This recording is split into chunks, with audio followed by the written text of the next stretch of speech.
Welcome to Bespoke Diaries. Today's article is on, It's You Against You. Though body says stop, but the spirit cries never, by Ankush Bhatia, founder, health coach, ahashakti.com, India. I love food. Since childhood I've been eating recklessly and was a hyper kid.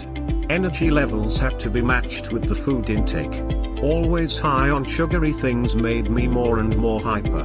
Playing sports was my passion, and so was eating the hidden Parle G biscuits in my mom's locker in her bedroom, the mangoes stashed underneath the sofa, the never-ending bread, butter and jam. My mom knew my sweet cravings and how berserk I would go on a particular food. She actually had to lock up that food item or hide it from me, says Ankush. Also, being a young energetic boy, I had a huge appetite, especially for sweets. My school canteen was my favorite place. I actually used to fool the cafeteria help into giving those extra gulab jamuns or puris to me. Could go on eating till the lunch bell would ring. But that's very normal for a growing boy to eat voraciously, right? As I grew up into a teenager, the appetite became even bigger, says Ankush. Challenges and dares from my friends to eat that roster ka pav bhaji, and a burji pav, spicy kola bhatura from Shamiana restaurant, Thelawala's pani puri, at least 50 at a time was not difficult for me. Could eat and get away most of the times. But one fine day, I started developing not only weight but throat soreness.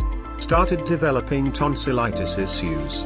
So much so that I started falling sick frequently, not understanding the main reason for my down days, Ankush added. Could eat and get away most of the times. But one fine day, I started developing not only weight but throat soreness. Started developing tonsillitis issues. So much so that I started falling sick frequently, not understanding the main reason for my down days.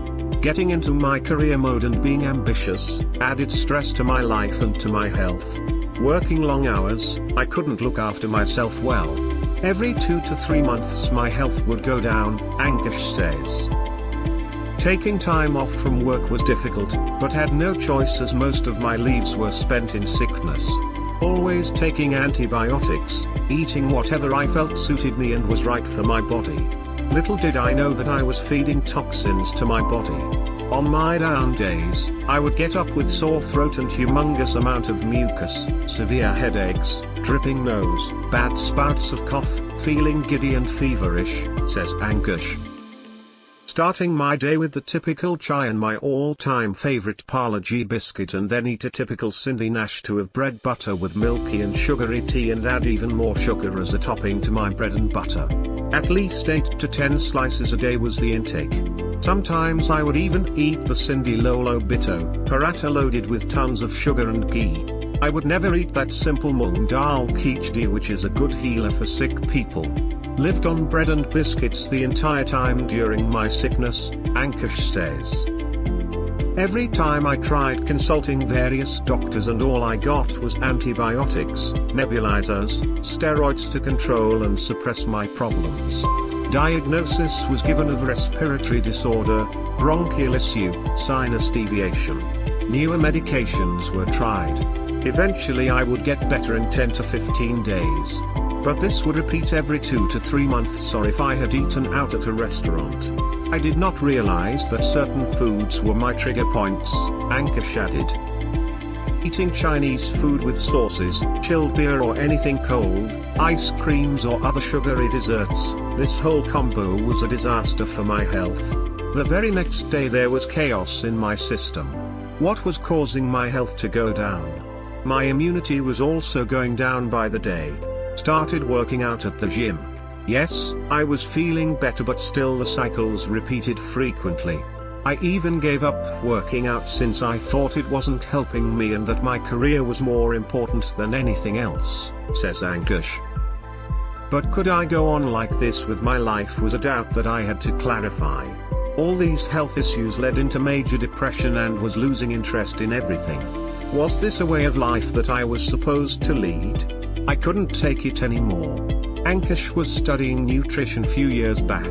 She had been observing me and was wanting to help me every time I went down. trying to soothe me by giving me whatever I felt was right and acceptable to my body to consume, Ankush says. As a matter of fact, when she was researching into nutrition because of my health condition, she got so intrigued by nutrition, so much so that she enrolled herself in nutrition schools to learn more about how nutrition can help and take care of one's disorders. Gradually she started changing my nutritional habits. From a chai biscuit and bread butter, I moved on to the typical Indian kada, concoction of ginger, lemon, etc., green tea, clear soups, dals, stir-fried vegetable without masalas or sauces, vitamin-filled green smoothies, Ankush added. That I'm highly addicted to, like a child addicted to having milk in the mornings. She put me onto the miraculous whole plant-based nutrition where everything I was eating was natural, fibrous and nutritional for my body. It was like real medicine being fed into my body instead of antibiotics. These foods actually heal people, that's why it's called food for the soul. So instead of going down for 10 to 15 days, I would only fall sick for 3 to 4 days and get back on my feet without any medications, only through natural healing, Ankush says. But those days are now. Even though I've eaten anything unsuitable for my body, I know how to handle it and take care of it, and it doesn't delve deep anymore into the black hole like earlier days. I've got my energy back and now it's even much more higher than before. Being able to fight the demons of my past. I feel blessed to double my strength with such a wonderful, miraculous plant-based nutrition that I've been following since few years, thanks to Aha Shakti guidelines, said Ankush. Believe me or not, I've been a sugar baby and egg lover most of my life, and now that's all left behind me. I actually gave them up for a bigger cause. Because now I know that those were my nemesis to my body. I do get sweet cravings, but I have alternates to those too. I crave for desserts like cookies, cakes, puddings, milkshakes, ice creams, and now I have better and healthier alternatives to all of these. I still eat very well, but real and natural foods that help fill up better and more nutritional in value than what I was consuming earlier. Ankush says. My fitness levels have improved drastically. I have broken my earlier barriers of physical levels. Doing push-up variations and pull-ups have become easier than before, where I was always struggling for more energy and strength to even do 1 to 5 reps. Feeling more enthusiastic than ever, I'm improving my focus at work and while working out, performance levels are higher and sharper, Ankush said. I've been in the best shape of my life in my 40s. Feeling more energetic, healthier, focused, livelier, confident. The power of food, Aha Shakti, Aha Power has turned around my life for being a better version of myself. Be better than you used to be is Aha Shakti's tagline, which I strongly believe in. I've learnt a lot in my health journey. I believe in my motto, it's you against you. The body says stop, but the spirit cries never, Ankush says. Thank you for your time. Don't forget to like, subscribe and share. Do leave your thoughts in the comments section below. For similar type of article, please reach us at contact@thebespokediaries.com, or you can visit our website www.thebespokediaries.com.